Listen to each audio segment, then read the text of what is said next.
Hello, in today's video I'll show you how to use the kettle mode on your Thermomix TM6. The kettle mode is a mode introduced in TM6 which helps you boil water faster than you typically would in a Thermomix.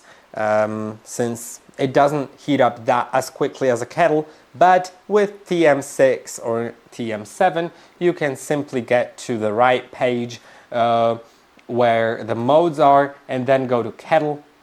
Now you can set the temperature, and you should only use this mode to heat up water, not anything else. And then once the temperature is set, you can turn the speed selector to start.